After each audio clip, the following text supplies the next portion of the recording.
Assalamualaikum warahmatullahi wabarakatuh. Perkenalkan, nama saya Amanda, saya dari kelas B Akuntansi S1. Di kegiatan ini saya akan menyelesaikan tugas akhir atau tugas final dari mata kuliah mikroekonomi. Nah, di sini saya akan membahas dua kasus, atau yang pertama itu tentang pemulihan atau cara mengatasi pemulihan ekonomi nasional dan regional dari akibat adanya dampak pandemi atau COVID-19. Nah, yang kedua itu solusi untuk mengatasi pembangunan tenaga listrik yang tidak merata. Nah, yang pertama itu saya akan membahas solusi untuk mengatasi pemulihan ekonomi nasional dan regional di masa pandemi COVID-19.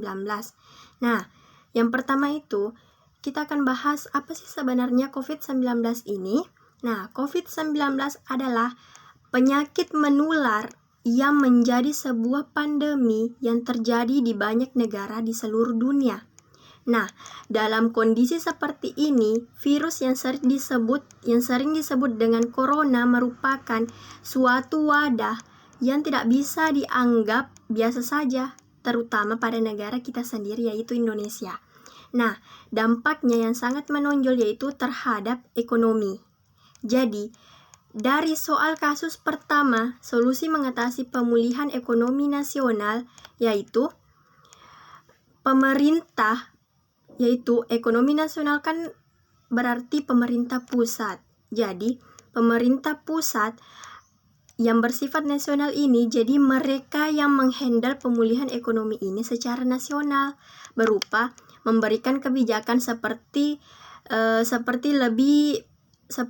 kebijakannya itu mempertahankan daya beli, memberikan bunga lebih sedikit terhadap peminjaman, atau adanya kebijakan fiskal dan kebijakan moneter, di mana kebijakan fiskal ini mengarah pada pengeluaran dan pendapatan, seperti mengontrol tingkat bunga dan jumlah uang yang beredar. Nah, sedangkan kebijakan moneter ini yaitu kebijakan yang mengatur persediaan uang pada bank sentral. Nah, namun kan tadi ada dua, secara nasional dan secara regional. Nah, namun beda cerita lagi kalau pemulihan ekonomi ini secara regional, yaitu regional itu yang berarti diatur oleh pemerintah daerah atau provinsi, kabupaten, dan kota. Itu hanya menerapkan kebijakan apa yang sudah ada di pemerintahan. Jadi, mereka tidak lagi membuat kebijakan baru, tetapi mereka menerapkan kebijakan yang sudah ditetapkan oleh pemerintah pusat. Misalnya, untuk mempertahankan siklus ekonomi, itu kuncinya yaitu mempertahankan daya beli masyarakat. Jadi, ketika salah satu taktik pemerintah atau strategi pemerintahan pusat atau pemerintah pusat untuk mempertahankan daya belinya itu adalah memberikan bantuan sosial. Kemudian bantuan sosial ini akan diserahkan kepada pemerintahan daerah. Nah, jadi pemerintahan daerah ini harus menyalurkan sesuai dengan siapa yang benar-benar membutuhkan di saat itu. Walaupun sebenarnya semua orang lebih membutuhkan. Ada yang lebih membutuhkan, namun sebenarnya semua orang membutuhkan. Tetapi ada yang benar-benar lebih membutuhkan. Jadi pemulihan ekonomi itu menurut saya seperti itu untuk meningkatkan kebijakan dari pemerintahan pusat. Nah, kasus yang kedua yaitu solusi untuk pembangunan listrik yang tidak merata di negara ini. Jadi yang pertama itu pendapat saya, dengan kondisi tingkat pendidikan yang rendah, ekonomi yang masih lemah, dengan kondisi tingkat pendidikan yang rendah, ekonomi yang masih lemah, hingga lokasi terpencil masih banyak penduduk yang kesulitan mendapatkan akses energi. Nah, akses energi listrik. Nah, dalam hal infrastruktur bagi penduduk terpencil, masalah yang selalu utama yaitu lebih mengarah pada apa sih gunanya infrastruktur ini? Apa sih gunanya infrastruktur ketenaga listrikan? Jika mereka tidak memiliki akses untuk mendapatkan listrik, tentu banyak pertanyaan ya.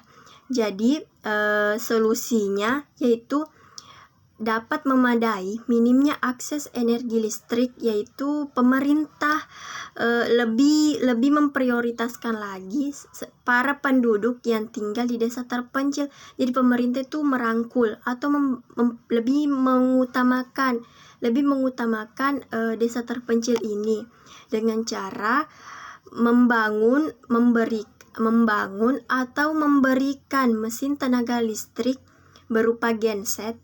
Walaupun genset ini pasti biayanya mahal kan, walaupun genset ini biayanya mahal, namun jika dilakukan sedikit demi sedikit, pasti akan adanya pembangunan listrik, maka penduduk tersebut akan merasakan akses energi listrik tersebut. Nah, tentunya hal ini hidup tanpa adanya akses ke listrik tak hanya membuat masyarakat tetap tenggelam terhadap kemiskinan. Jadi, hidup tanpa energi listrik itu dapat berpengaruh pada kemiskinan masyarakat dan tetap tenggelam, namun masyarakat itu tetap tenggelam dan terpasung dalam kebodohan. Nah, seperti saya ambil contohnya, misalnya anak-anak yang ingin belajar, mereka tidak bisa belajar pada waktu malam karena minimnya pembangunan listrik di desanya. Tanpa akses listrik, anak-anak desa tak memperoleh informasi dan ilmu pengetahuan terkini dari internet. Jadi mereka tak punya peluang hiburan dari TV dan radio. Mereka ketinggalan zaman. Kalau seperti sekarang itu pasti mereka ketinggalan zaman. Jadi mereka akan minim dalam kebodohan. Mereka akan mengalami kebodohan dan di desa itu akan mengalami terus-menerus kemiskinan. Jadi menurut saya seperti itulah ulasan saya tentang dua kasus ini. Jadi yang pertama itu kasusnya yang pada dampak COVID. Seperti tadi saya saya memberikan solusi untuk kebijakan yang diambil pemerintah. Dan yang kedua yaitu kasusnya yaitu tentang pembangunan tenaga listrik yang tidak merata, yaitu dengan cara memberikan fasilitas kepada desa terpencil yang masih kurang, yang masih minim, bahkan masih ada yang tidak mendapatkan sama sekali kemungkinan tenaga listrik tersebut. Jadi pemerintah harusnya merangkul mereka agar dapat menikmati fasilitas yang diberikan oleh negara. Jadi sekian dari saya, mohon maaf bila ada kesalahan kata. Wabillahi taufiq wal hidayah. Wassalamualaikum warahmatullahi wabarakatuh.